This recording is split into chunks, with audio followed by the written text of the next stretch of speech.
Hello, my name is Steve Cannon, and this is my lecture on how to read an architectural scale. First thing here are two types of scales that you might see when you're out there in the industry. This here is a flat scale. Flat scale has fewer scales on it because there's less surfaces, where triangular scale, as you can see, there's many more surfaces involved in there, and that allows you to have more scales that you're able to use. This is also the scale that you would have in your drafting kit, so you take that out and you follow along with what we're going on here in the lecture.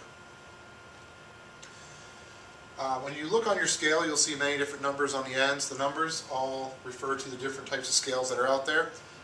Numbers such as quarter inch will equal a quarter inch equals a foot scale, which is used for floor plans. The half inch equals a foot will have the half inch on the end, and that will be for sections. The 1 inch equals a foot scale is used typically for details, and the 3 inch equals a foot is used for highly detailed drawings.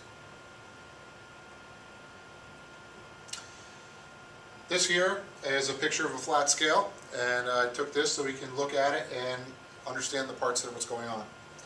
As you can see here, you have the 3/8 of an inch scale here, 3/8 mark here, so it's 3/8 of an inch equals a foot.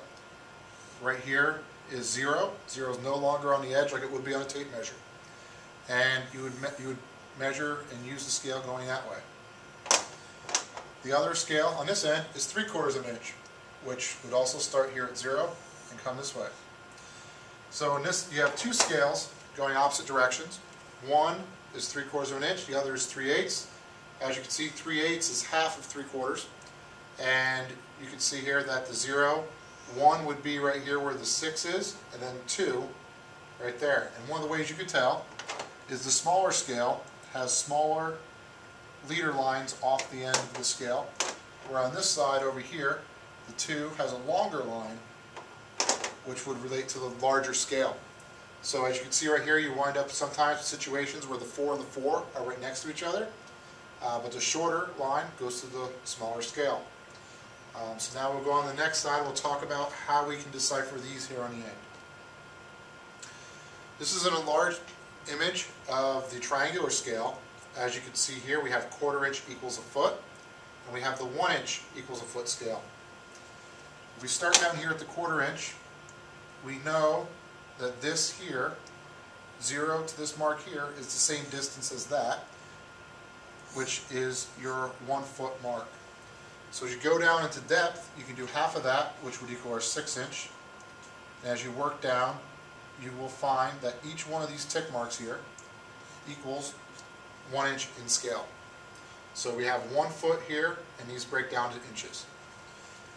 The next thing we'll do here is we'll break down the 1 inch scale, which, as we talked about earlier, this is done for floor plans, and the 1 inch equals a foot scale is used for details. So the reason why we can use this for details is, as you can see, from here to here is your 1 foot, and then the same thing here, we have our 1 foot down here as well. The scale is large enough that you can actually see where the 6 inch is. It's actually written on your scale.